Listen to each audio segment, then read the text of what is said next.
Amen. Amen. 2 Corinthiens. Abikorinto ba kabiri. 2 Corinthiens. Abikorinto ba kabiri. Que le Seigneur bénisse les hommes de Dieu. Imana ihezagire abakozi b'Imana. 2 Corinthiens chapitre 5. Abikorinto ba kabiri igice cya gatanu. 2 Corinthiens chapitre 5. Les versets 14 et 15. Umurongo wa 14 na 15. Turasoma mu izina rya Yesu. Amen. Ku murongo wa 14 haravuga ngo kuko urukundo rwa Kristo rutugobera kandi icyo tuzi tudakekeranya nuko umwe yapfiriye bose kuko rero bose bapfuye nuko rero bose barapfuye kandi icyatumye apfira bose kwari ukugira ngo abariho babeho batakinezereza ariko babeho banezereza uwabapfiriye akabazukira. Amen. Amen. Amen. En effet, l'amour de Christ nous étreint, car nous avons acquis la certitude qu'un seul homme est mort pour tous. Donc tous sont morts en lui. 15. Et il est mort pour tous, afin que ceux qui vivent ne vivent plus pour eux-mêmes, mais pour celui qui est mort à leur place et ressuscité pour eux. Amen. Amen.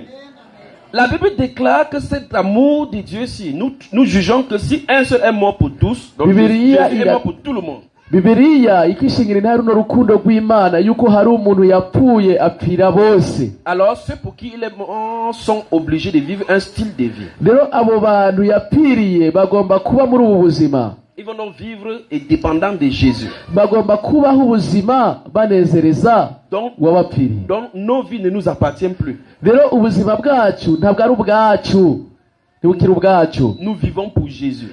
Tubayeho ku bwa Yesu Kristo. Et par conséquent ton corps ne t'appartient plus. Rero kubw'ivyo umubiri wawe ntukiri uwawe. Dans 1 Corinthiens chapitre 3 le verset 16 et 17. Mu Bikorinto ba mbere igice cya gatatu umurongo wa 17. La Bible déclare que notre corps est le temple du Saint-Esprit. Bibiliya iratubwira yuko imibiri yacu ari ingoro ya Kristo. Donc notre corps ne nous appartient plus. Rero nk'uko umubiri utakiri uwawe, tu es étranger avec ton propre corps. Wewe uri umunyamahanga kuri uwo mubiri wawe nyene. Depuis que Jésus est allé à la croix, guhereye Kristo ari ku musaraba, il a pris ton corps pour lui. Yaciye afata umubiri wawe awugira uwiwe. C'est pour ça qu'on doit utiliser ce corps pour le glorifier. Rero nico gituma dufata uwo mubiri tukawukora mu kumuhimbaza. On va lire 1 Corinthiens chapitre 6 maintenant. Turaza gusoma Abikorinto ba mbere igice cya gatandatu. 1 Corinthiens chapitre 6, on va lire quelques versets dedans. Igice cya gatandatu.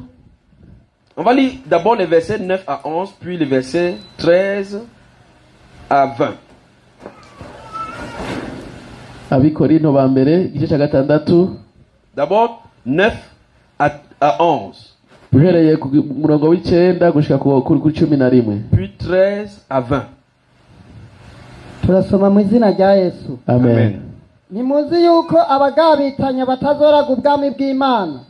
Nimuzimire abashakanye canke abasenga ibigirwamana canke abasambanyi canke abagabo bendwa canke abagabo bendana canke ibisuma canke abifuza canke imboregwa canke abatukana canke abanyazi ntibazoragwa ubwami bw'Imana. Kandi bamwe muri mwebwe niko mwari muri, ariko mwarahinguwe, ariko mwarejejwe, ariko mwatsindanishirijwe n'izina ry'umwami Yesu Kristo muri mpwemu w'Imana yacu. Amen. Amen. 9. Ne savez-vous pas que ceux qui pratiquent la justice n'auront aucune part au royaume de Dieu? Ne vous y trompez pas. Il n'y aura point de part dans l'héritage de ce royaume pour les débauchés, les idolâtres, les adultères, les pervers ou les homosexuels, ni pour les voleurs, les avals, pas plus que pour les ivrognes, les calomniateurs ou les malhonnêtes. Voilà bien ce que vous étiez, certains d'entre vous, mais vous avez été lavés, vous avez été purifiés du péché, vous en avez été déclarés justes au nom du Seigneur Jésus-Christ et par l'Esprit de notre Dieu. Par l'Esprit de notre Dieu. Amen. Amen. Donc la Bible déclare que ne savez-vous pas que Bibiliya ivuga ati ngo ntimuzi ko muri mwe tous les gens qui font ces choses ils n'ont pas hérité du royaume. kuko abantu bakora ibi bintu byose batazoraga ubwami bw'Imana.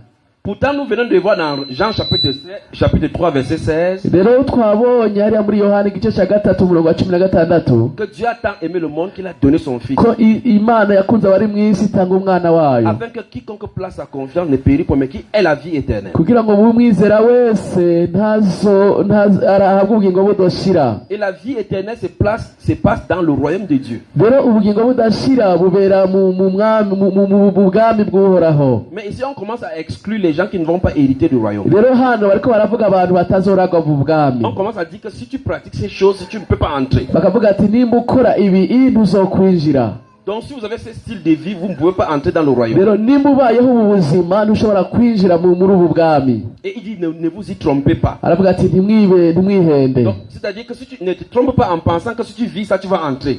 rero ntiwihende wibaza ati ndiko ndaba muri ibi bintu ngo nzokwinjira. Alors si vous pratiquez une de ces choses nimba ukora kimwe muri ibi maintenant aujourd'hui uno munsi il faut se repentir. rero ugomba kwihana Arrêter et uhagarike vivre la vie de Dieu. kugira ngo ubeho ubuzima bw'Imana. Amen. Amen. Allons au verset 13 et suivant. Verset 13 jusqu'au verset 20. 13 gushika kuri 20.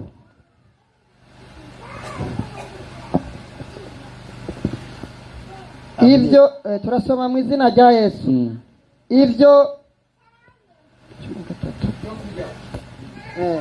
ibyo kurya ni iby'inda n'inda ni ibyo kurya yamara Imana izobikuraho byombi ariko imibiri yacu si yo gushakana mugabo ni iy'umwami wacu kandi umwami ni uw'imibiri yacu. Amen. Amen. Continue jusqu'au verset 20. Jusqu'au verset 20. kandi Imana yuzuye umwami Imana yazuye umwami natwe nyene izotuzurisha ubushobozi bwayo. Ntimuzi yuko imibiri yanyu ari ingingo za Kristo? Nore ingingo za Kristo ndazihindure ingingo z'umusambanyikazi biragahera.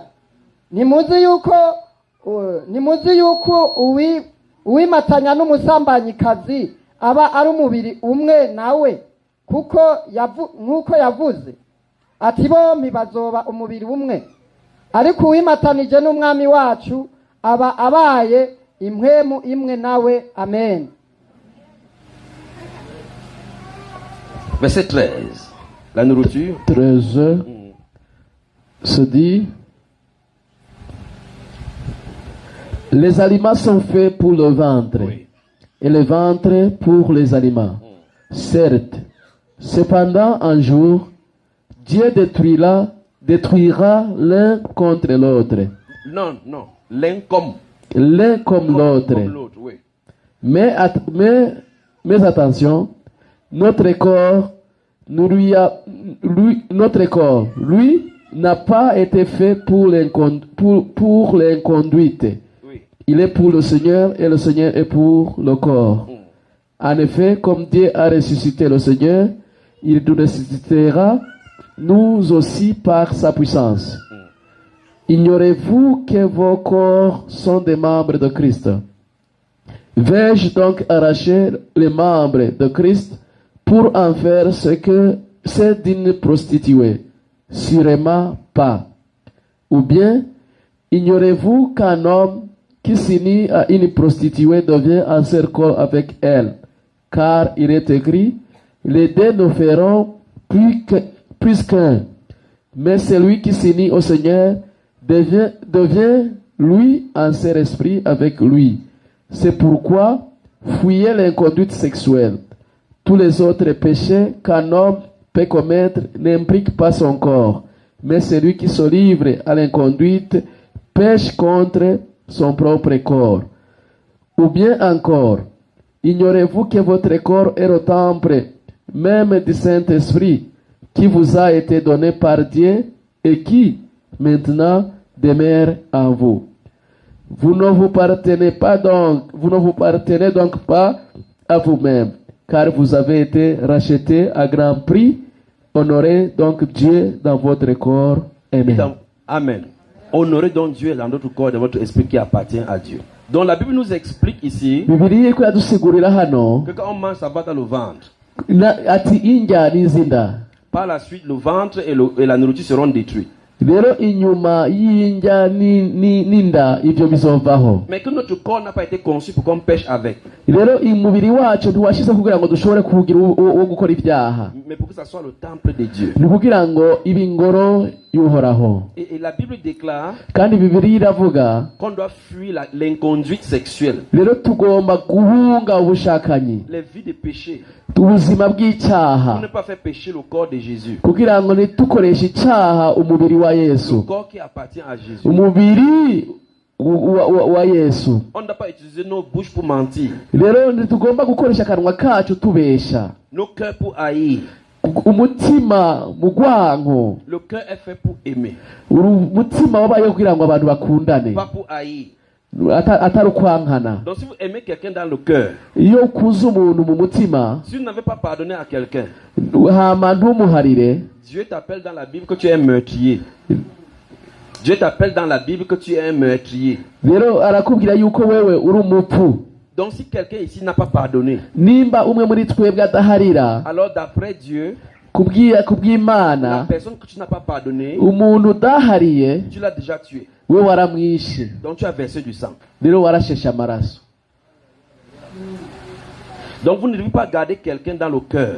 Ntugomba kugumana umuntu mu mutima. Même si quelqu'un t'a fait n'importe quoi, tu dois lui pardonner. Nawe umuntu yogukorera ibingana gute ugomba kumuharira. Si tu ne pardonnes pas, mu gihe udahariye, Dieu te considère comme quelqu'un qui a poignardé. Rero Imana ikugereranya nk'umuntu yishe. Tu es un meurtrier. Wewe uri umwicanyi.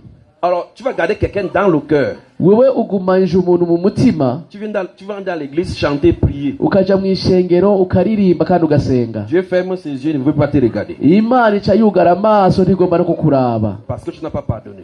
Kubera ko utahari. Alors qui a du mal à pardonner ici?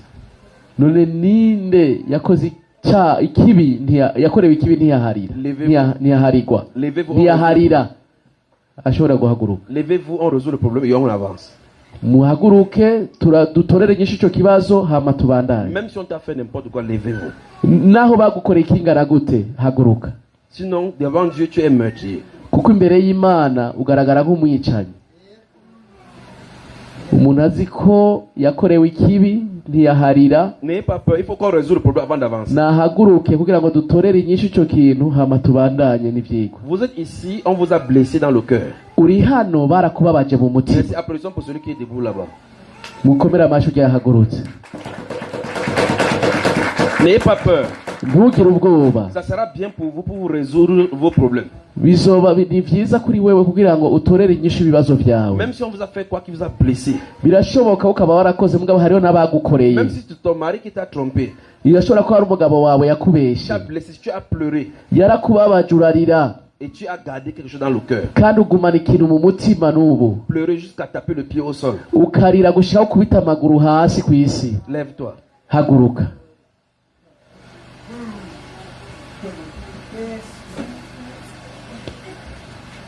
Vous voyez ce que ça peut faire dans l'église là? Murabona ati on ne peut pas avancer avec ça comme ça là. Donc si on regarde d'après la parole de Dieu, plus de la moitié de l'assemblée sont des meurtriers.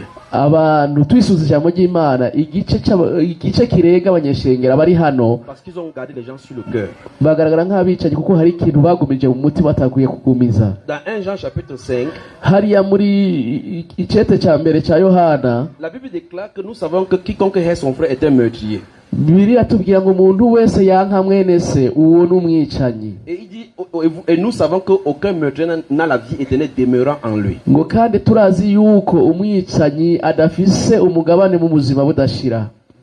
vous pouvez prier, ça ne marche pas. Parce qu'il y a des blessures sur le cœur. Quand vous restez, vous pensez à ça, ça vous fait pleurer.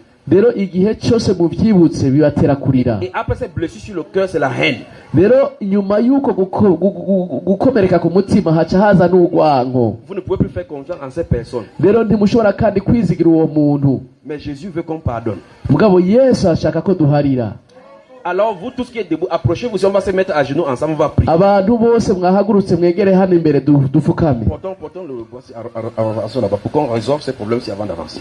Kugira ngo dutorere umuti cyo kibazo hama tubone kubandanya. Ensemble nous allons nous mettre à genoux, nous allons prier. Rero twese turaza gufukama dusenge. Je vais me mettre à genoux, je vais prier avec vous. Nanje ndaza gufukama hama sengane namwe. Imana ibahezagire. Que Dieu vous bénisse. Imana ibahezagire. Le Saint-Esprit dit qu'ici il y en a encore.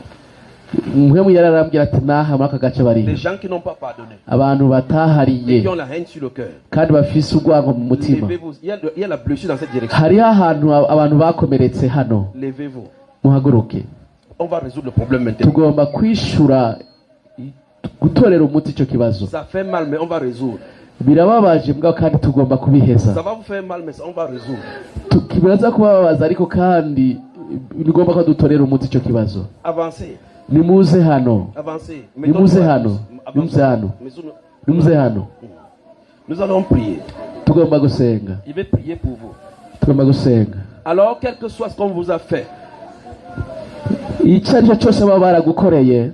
Qui que ce soit la personne qui vous a fait cela. Umuntu wari wese waragukoshereje. Pardonnez à la personne. Mubabarire harira uwo muntu. Pardonnez à la personne. Harira uwo muntu. Pardonnez à la personne. Harira uwo muntu. Pardonnez à la personne. Harira uwo muntu. Que le Saint-Esprit amène la guérison. Muhemu yera azarugukira. Père, je t'invoque. Data ndaguhamagaye. Seigneur, toi qui réconcilies les cœurs. Mwami wewe uwoze imitima. Seigneur, ce peuple a le cœur meurtri. Abantu bawe bagaragaza umutima w'ubwicanyi. La haine sur le cœur. Urwango mu mitima yabo. Le cœur est attaché. Umutima urandura. Et il n'avait plus accès à la prière. Rero kugisengesho. Mais aujourd'hui tu as dénoncé cela. Ubu wabihishuye. Seigneur, ils étaient considérés devant toi comme des meurtriers. Rero bagereranywa nk'abicanyi. Mais nous voici au devant de toi. Ariko ngabe imbere yawe. Nous crions à toi, Seigneur. Turasenze tuguhamagara wowe uri mu ijuru. Pardonne les iniquités. Kugira ngo mwamuharire ibigabitanyo. Pardonne, Seigneur, pardonne.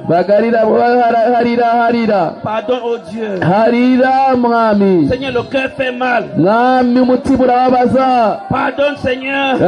Baharire. Seigneur, nous crions à toi. Baharire. Ouvre le cœur de ces peuples. Reka wugurure imitima yabo. Déverse l'esprit de supplication. Reka mwami umutima kudaharira ubunge. Pardon.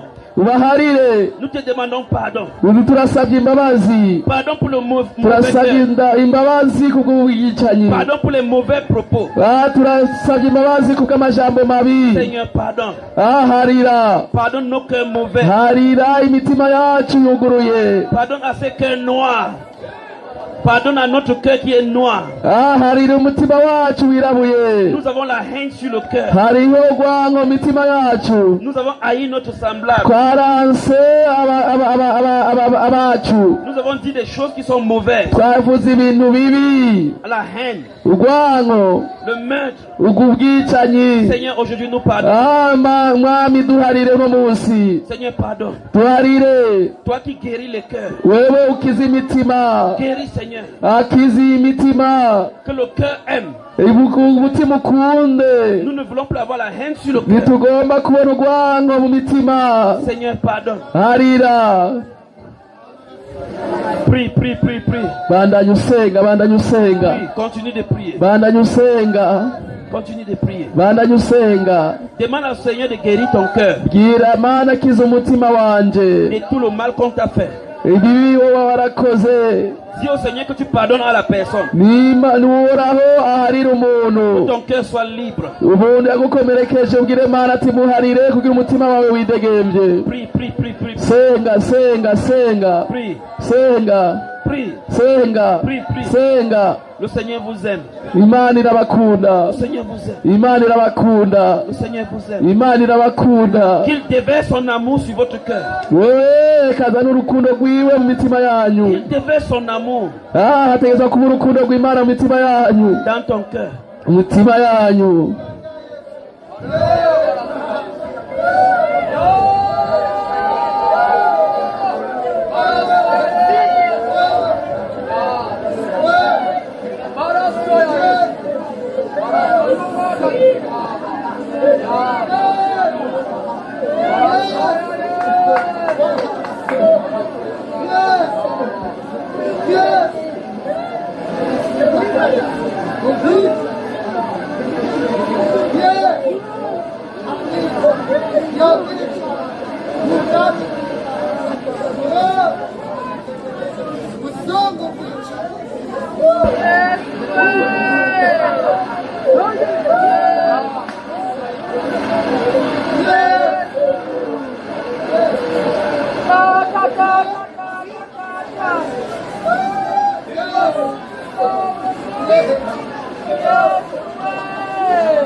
Continue de prier, continue de prier. bandanya usenga, bandanya usenga.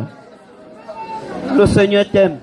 Imana iragukunda. Parle-lui, parle-lui. Mubwire, mubwire, ibwire. Qu'il guérisse ton cœur kugira ngo ikize umutima wawe, et qu'il t'accorde son pardon.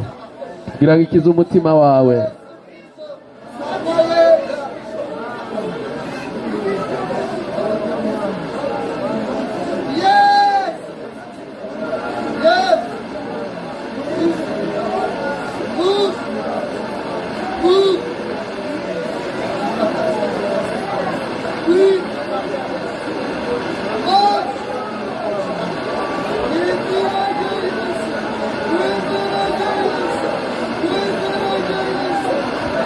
Continue de prier. Bandanya usenga, Continue de prier. bandanya usenga.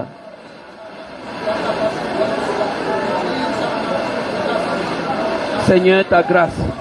Mwami ubuntu bwawe, Seigneur, répands ta grâce sur ce peuple. reka mwami ubuntu bwawe bushware muri aba bantu. Que toute condamnation Urubanza urwo ari rwo rwose qui était dans leur vie bwari mu buzima bwabo à cause de ces haines kubera urwo rwanko, soit levée aujourd'hui. reka rukugweho mu izina. Et que l'esprit de grâce et de supplication Impwemu y'ubuntu ibabe kuri bo, soit leur bouclier. Soit leur bouclier. ni umwanya wo gusenga, Que le partage ugusangira qui est sur le cœur iyo hano soit ton amour. hano urukundo rwawe Au nom de Jésus. mu izina rya Yesu. Continue de prier. Continue de Bandanya prier. usenga, bandanya usenga, bandanya usenga, Continue de prier. bandanya usenga, Continue de prier. bandanya usenga.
Demande pardon au Seigneur Jésus.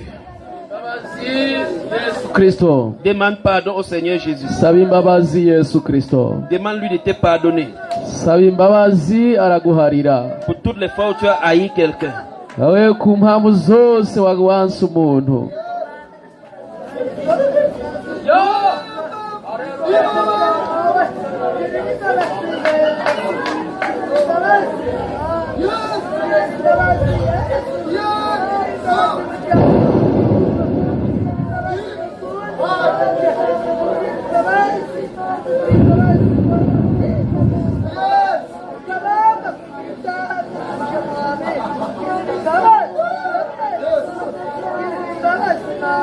Seigneur, merci. Ndagushimiye mwami, Seigneur, merci. ndagushimiye mwami. Merci pour ton esprit qui révèle des choses cachées. Ndagushimiye kubw'impwemu ihishura ibihishijwe. Pour guérir ton peuple. Kugira ngo ukize abawe. Et les réconcilier à toi. Kandi ukabahuza. Tu as dit que tu as tant aimé le monde. Ngavuga ati wakunze abari mu isi. Tu n'as pas gardé rancune. Tu n'as pas gardé rancune. Ntabwo wagumanye urwango. Mais tu nous as aimés. Waradukunze. Et tu as exprimé ton amour. Rero uca ugaragaza urukundo rwawe. Et aujourd'hui tu révèles les choses cachées du cœur. Kandi uno munsi uri kugaragaza ibintu byihishije mu mitima. Le manque de pardon. Kudaharira. Seigneur, Mwami, nous te rendons grâce. Turagushimiye. Parce que c'est toi qui guéris le cœur. Kuko ari wowe ukiza imitima. Que le Seigneur guérisse vos cœurs. Imana ikiza imitima yanyu. Que le Seigneur guérisse vos cœurs. Imana ikiza imitima yanyu. Alors vous êtes ici, vous êtes à genoux, nous sommes encore à genoux. Turacari hano dupfukamye. Celui qui vous a fait du mal, wagugiriye nabi, que vous avez dans le cœur, ufise mu mutima, ouvre ta bouche et dis de ta bouche en citant le nom de la personne. Ugurura kanwa ucuvuga n'izina ry'uwo muntu. En disant, Seigneur, telle personne qui m'avait fait du mal, que j'ai gardé, je lui pardonne. Akacuvuga iryo zina uvuga ati Mana uno muntu yani naramubitse mu mutima none ndamuhariye. Et je le libère de mon cœur. Ndamukuye mu mutima wanje. Prie, prie, prie, prie. Senga, senga. Senga.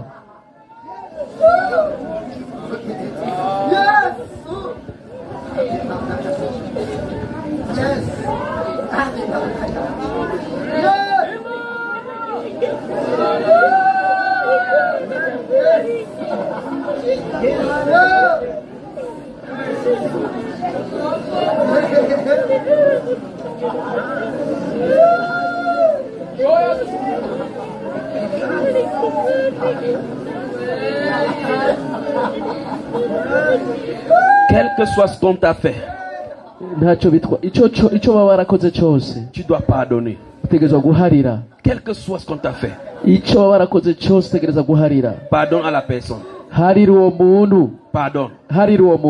Pardonne. Dis Seigneur, je pardonne à la personne. Cite son nom. Si c'est ton mari, cite son nom. Si c'est le membre de ta famille, cite leur nom. Et pardonne. Alléluia. Amen.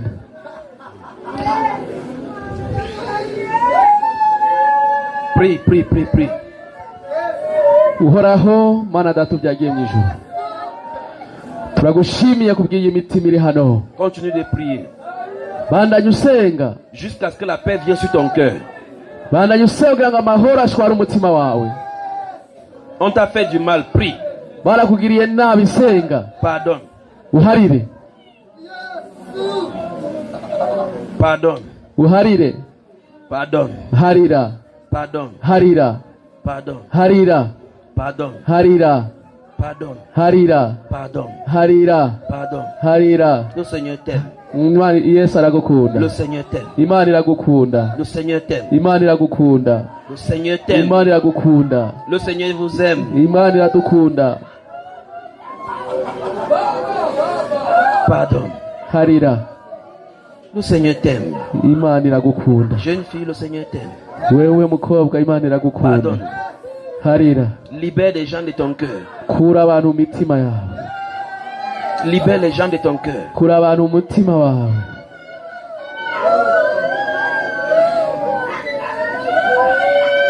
Pardonne. Harira. C'est dur mais pardonne. Harira biragoye mugabo harira. Dieu va te guérir. Imana iragukiza. Il va te restaurer. Iraza kukubaka bushasha. Pardonne. Harira. Pardonne. Harira. Crie au Seigneur. Harira. Crie au Seigneur. Senga Imana. Crie au Seigneur. Senga Imana, rira Imana.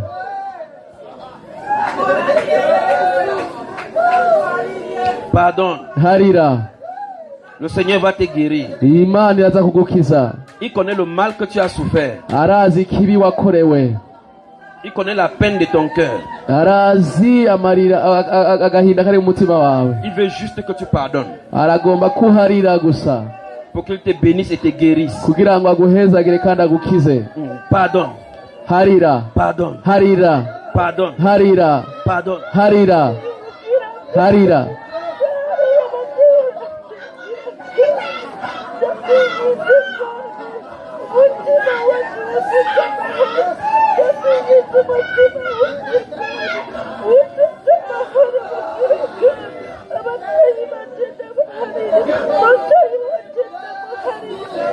Quel que soit ce qu'on t'a fait, icyo bagukoreye cyose pardonne. harira Pardonne. harira Quel que soit ce qu'on t'a fait, icyo bagukoreye cyose pardonne. harira Quel que soit ce qu'on t'a fait, icyo bagukoreye cyose harira pardonne. harira.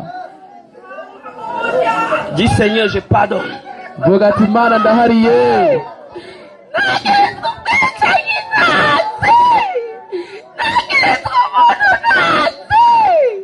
Yesu ndabahariye, ndabahariye mwami, ndabahariye.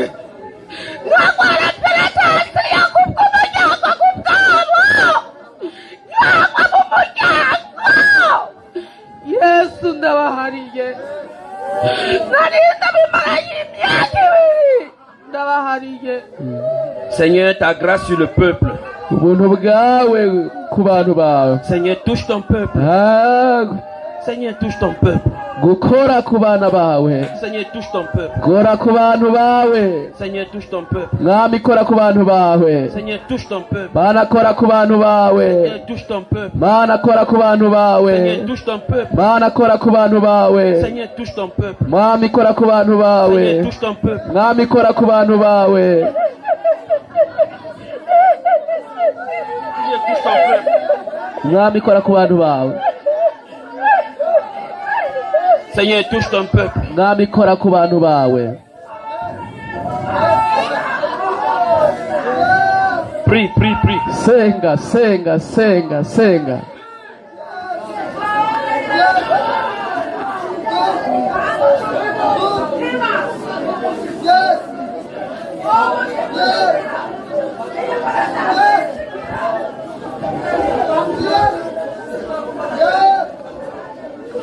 Saint-Esprit, nous te disons merci.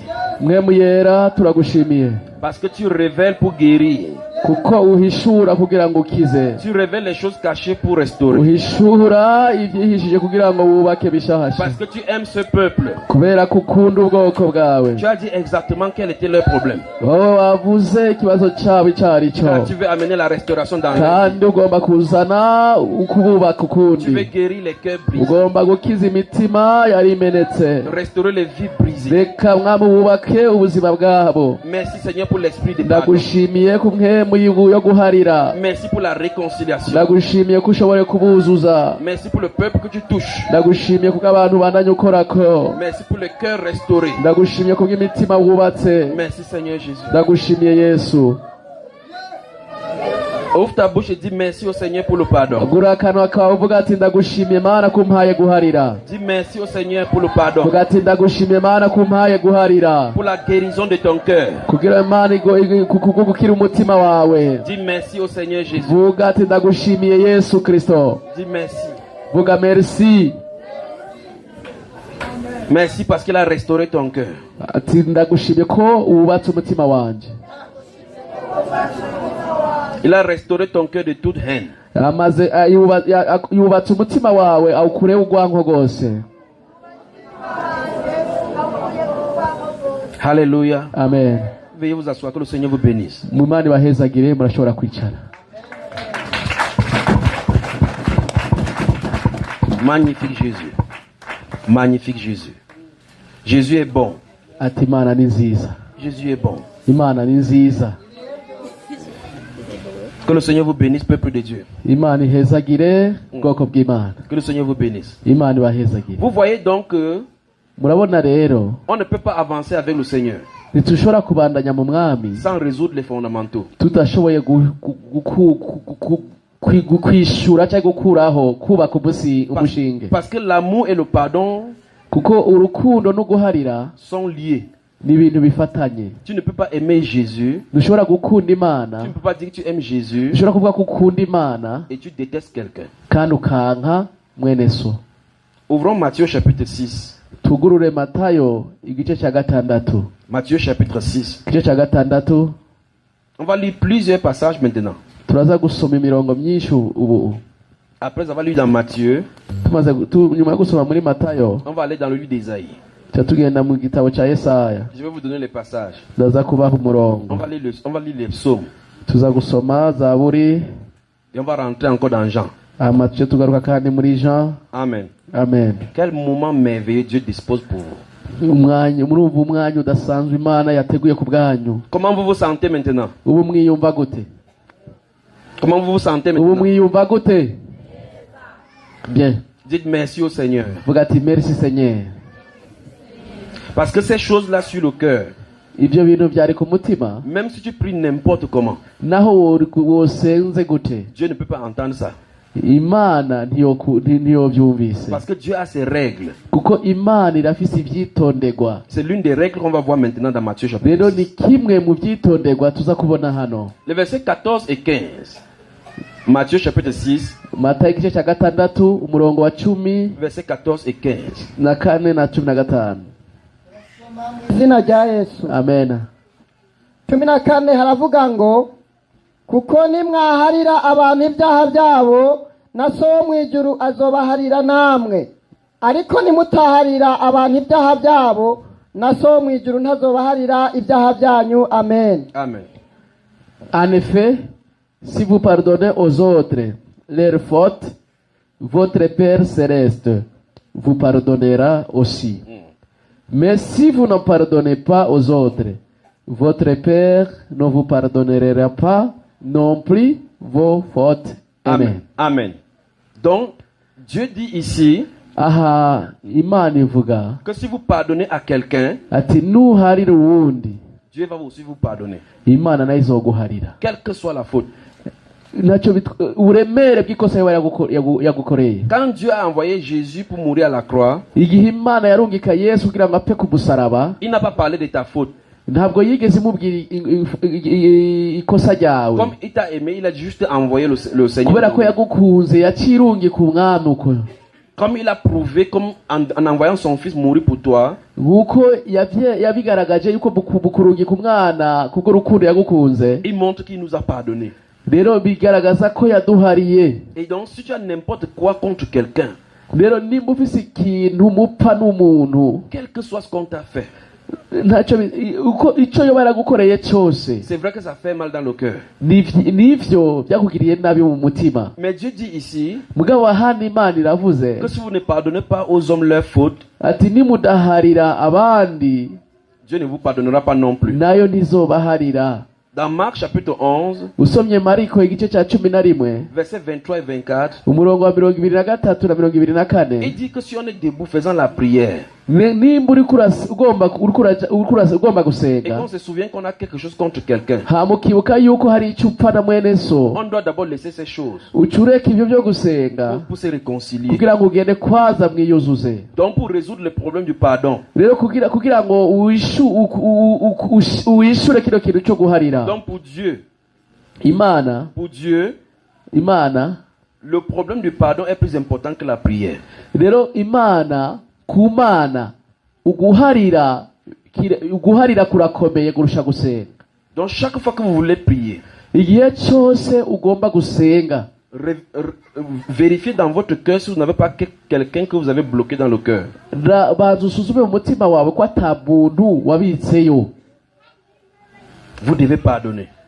Mutegerezwa guharira. Maintenant que vous avez libéré les gens de vos cœurs, Rero ubu ko mwakuye abantu mu mitima yanyu, même si quelqu'un vous fait n'importe quoi, nimba umuntu naho yo gukorera ibingana gute, pardonnez. muharire. Parce que nous sommes un peuple d'amour. Kuko twe turi abantu b'urukundo. L'amour et la haine ne peuvent pas vivre ensemble dans le cœur. Urukundo n'urwango ntibishobora kubana mu mutima. Vous ne pouvez pas en même temps aimer quelqu'un et haïr l'autre.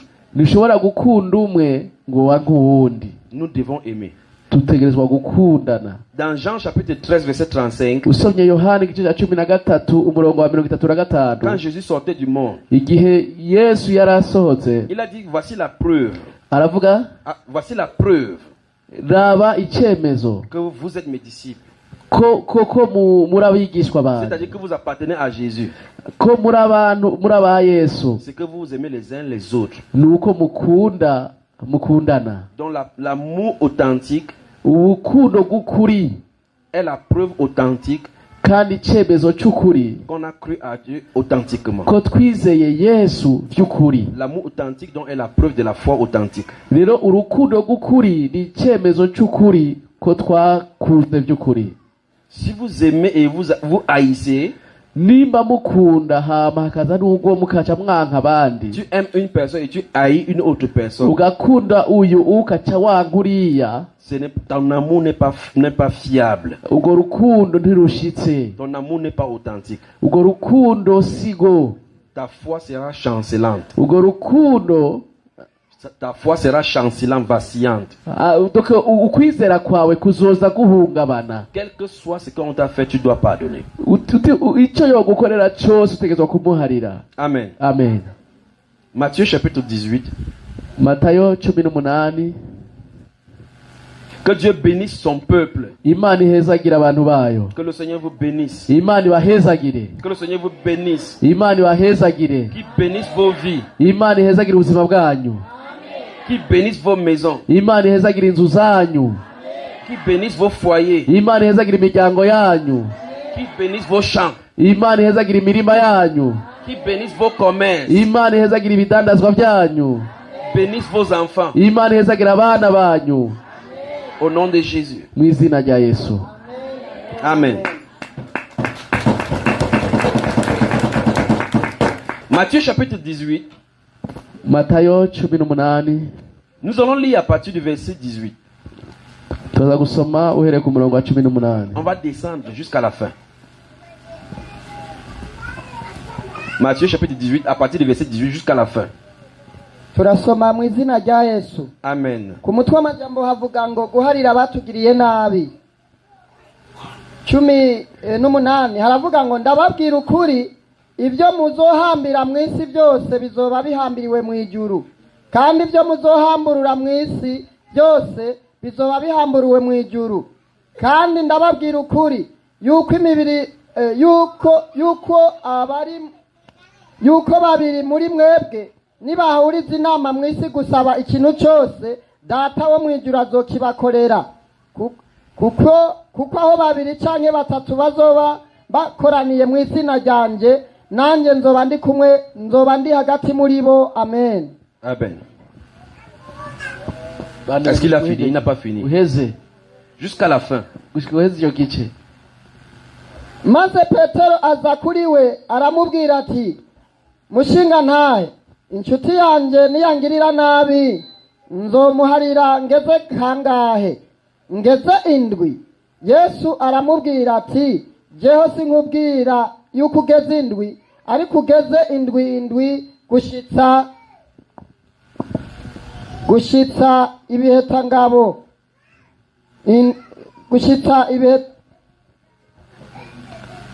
gushitsa ibiheta-ngabo 70.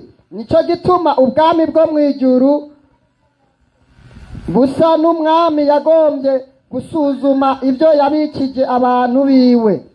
Bamuzanira uwamuririye umwenda w'itaranto 10,000, ariko kwatari afise icyo yishura, shebuja agera ko bamugura n'umugore n'abana n'ibyo afise byose ngo umwenda wishugwe. Wa muntu yikubita hasi amwitembagaza imbere ati, mwami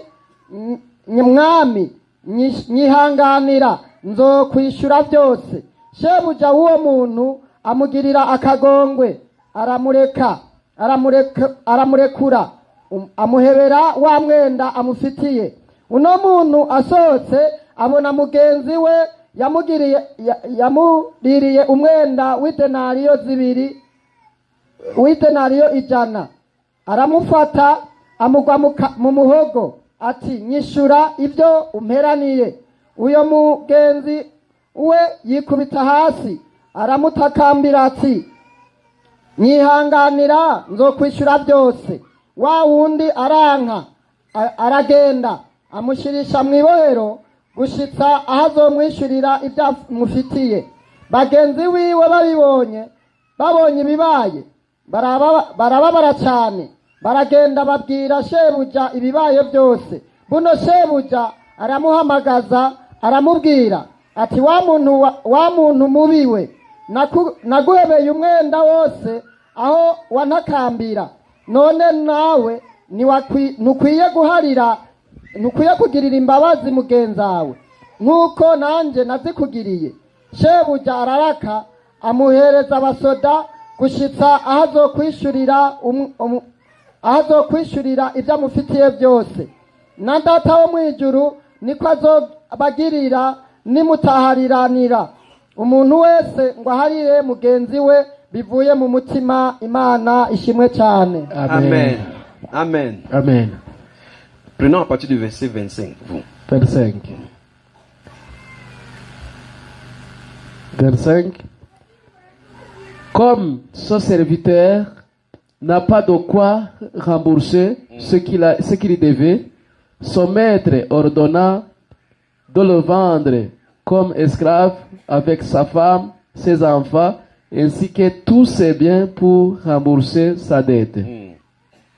Le serviteur se jeta alors aux pieds du roi et se prosterna devant lui, s'y pria. Sois patient envers moi et je te rembourserai tout. Pris de pitié pour lui, son maître le renvoya libre, après lui avoir remis toute sa dette. À peine sorti, ce serviteur rencontra un de ses compagnons de service qui lui devait 100 pièces d'argent. Il le saisit à la gorge en criant: paie-moi ce que tu me dois. Son compagnon se jeta à ses pieds et le supplia. Sois patient envers moi, lui dit-il. Je te rembourserai tout. Mais l'autre ne voulut rien entendre. Bien plus, il alla le faire jeter en prison en attendant qu'il ait payé tout ce qu'il lui devait. D'autres compagnons de service, témoins de ce qui s'était passé, en firent profondément attristés et allèrent rapporter toute l'affaire à leur maître. Alors celui-ci fit convoquer le serviteur qui avait agi de la sorte. Serviteur mauvais, lui dit-il, tout ce que tu me devais, je te l'avais remis parce que tu m'avais supplié. Ne devais-tu pas, toi aussi, avoir pitié de ton compagnon, comme j'ai eu pitié de toi? Et dans sa colère, son maître le livra au bourreau jusqu'à ce qu'il ait remboursé toute sa dette. C'est ainsi. Et voilà comment mon Père céleste vous traitera, vous aussi, si chacun de vous nous pardonne du fond du cœur à son frère. À son frère, du fond du cœur. Dans la version Louis II, on dit de tout son cœur. Amen. Amen. Je vais prendre deux personnes ici. On va faire beaucoup pour expliquer ce qu'on a dit dans la Bible. Deux personnes, venez par ici. Venez. Que le Seigneur vous bénisse. Donc, je vais expliquer ce qu'on a lu dans la Bible. Avec les deux personnes-ci. Donc, celui-ci travaille chez le roi, là. Voilà le roi. On va le placer ici. Celui-ci, on va le placer ici. Donc, celui-ci travaille chez le roi. Je suis en train de l'expliquer ce qu'on a lu dans la Bible. Et il doit 10 000 au roi. Mais il n'a pas l'argent pour rembourser. Maintenant, le roi a le droit de le mettre en prison. Pour qu'on l'oblige à payer son argent. Mais il est venu vers le roi. Il dit pardon, aie pitié de moi. Je n'ai pas d'argent. Donne-moi un peu de temps, je vais payer. La Bible dit le roi a eu pitié de lui. Il lui a dit ok, va. Je ne te mets pas en prison. Je te remets la dette. Donc tu ne me dois plus. Il quitte dans la présence du roi. Il dit youpi, youpi, youpi. Mais lui, on lui a remis sa dette. Donc il ne doit plus d'argent. Il est libre. Maintenant il rentre pour aller à la maison. Il rencontre celui-ci en route. Celui-ci lui doit seulement 100. uyu amufitiye ideni ry'ijana. Il arrête ici comme ça. Acamufata mu muhogo. Donne mon argent. Ati mpa amahera yanje. Donne mon argent. Mpa amahera yanje. Celui-ci lui dit, uyu akacamubwira, pardon, aie pitié de moi. Ati mbabarira kandi ugirire ikigongo. Je vais payer. Ndaza nzoyariha. Il arrête comme ça. Acatangura gufata ku Il l'amène en mpantaro. prison. Acamufata mushira mu Il l'amène ibohero. en prison. Amutwara mu ibohero. On ferme celui-ci. On l'enferme en prison. Uyu bakaca bamupfunga. Jusqu'à ce que celui-ci remet ses sangs. Kugira ngo uyu ashobore kuriha ijana gusa ry'uyu. Les serviteurs abakozi du roi b'umwami qui ont vu ce qui s'est passé babonye ibyabaye sont allés dire au roi, bacagenda kubwira umwami, est-ce que tu sais que le monsieur que tu as pardonné ici, aturazi wa mugabo wahariye, en lui remettant ses 10 000, ukamuhebera ya mahera, a rencontré quelqu'un qui lui devait 100, yahuye n'undi amufitiye ijana rimwe, il a pris, jeté en prison kandi acagenda kumufungisha jusqu'à ce que celui-là payé. kugira ngo ujya muntu amurihe. Le roi l'a dit, toi viens ici. Umwami acavuga ati wewe garuka. Le roi lève-toi. Umwami Le acahagaruka. roi l'a aussi attrapé, Umwami acaramufata l'a mené nawe en prison. acaja kumufunga nawe. Alléluia. Amen. C'est ce que la Bible dit. Ibi nibyo Bibiliya iratubwira. Comme le roi a pardonné à celui-ci, Kuko umwami yahariye uyu, celui-ci aussi devait aussi pardonner à celui-ci. n'uyu yategetswe guharira uyu. C'est ce qu'on nous explique. Nibyo Et batubwira. maintenant, on était obligé de le mettre en prison. Il a duré en prison jusqu'à ce qu'il a payé toutes les dettes. Rero yaciye bagomba ko afungwa nawe kugira ngo yishyure amadeni yose. Parce qu'il n'a pas voulu pardonner comme on lui a pardonné. Kubera ko atagombye guharira nk'uko we bamuhariye. Vous avez compris? Muratahura? Mais dans cette explication, Rero muri izi siguro, le roi là représente Jésus. umwami Il représente Jésus. ari mu gishigo cya Yesu.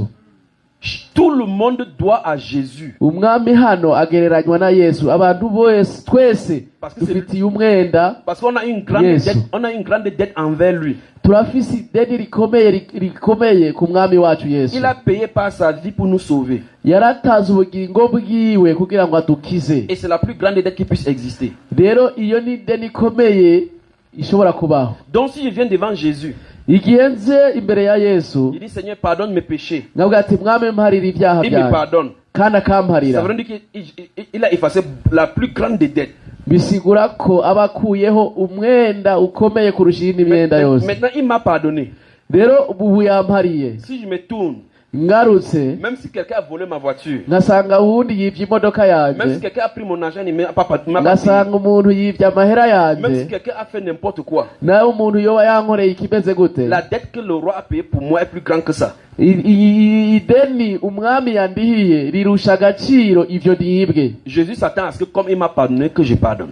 Rero bisaba Yesu arindiriye yuko kuko yaguhariye ndawuharira abandi. Donc Jésus veut nous enseigner Aha Yesu agomba que kutwigisha quel que soit ce que quelqu'un vous a fait, icyo ari cyo cyose umuntu yogukorera, il a payé la plus grande dette. we yaramaze kuriha iryo Il deni. vous a accordé le plus grand pardon. Wewe yaguhaye imbabazi zirusha izindi zose. Et nous devons nous pardonner les uns les autres. Rero dutegerezwa guharirana. Et le verset finit en disant Umurongo urangiza uvuga ngo que si quelqu'un ne pardonne pas son prochain, umuntu nataharira mugenzi we, comme le roi a pris le monsieur l'a jeté en prison, nguko umwami yafashe ujya atahariye amushyira mu ibohero, c'est ainsi que son père va prendre les gens jetés en nuko enfer. nyene data azofata abantu nabo bashire mu ibohero. Et la prison de Dieu c'est le feu. Kandi ibohero ry'Imana n'umuriro. Est-ce que vous voulez aller au feu? Murashaka kuja mu muriro? Alors pardonnez. Rero muharire. Dites pour éviter le feu. Kugira mwirinde umuriro, Désormais pardonnez. muharire. Ne laissez rien vous heurter dans le cœur. Nimwemerere ikintu kigwa mu mitima yanyu. Même si on vous fait n'importe quoi. Naho bagukorera ikimeze gute. Même si Satan veut remplir ton cœur pour que tu aies la haine. Naho Satani agomba kugaza umutima kugira ngo ugire urwango. Souvenez-vous que Jésus vous a pardonné. Wewe ibuka ko Yesu Et yaguhariye. pardonne. Nawe ucuhariye. Amen. Amen. Applaudissons pour le Seigneur. Dukoma amashi kubw'umwami wacu. Alléluia. Amen. On va ouvrir le livre des... Vous n'êtes pas fatigué, non? Ntimurushe. Ou bien je vous laisse vous partir au champ. Tubareke muje kuriba?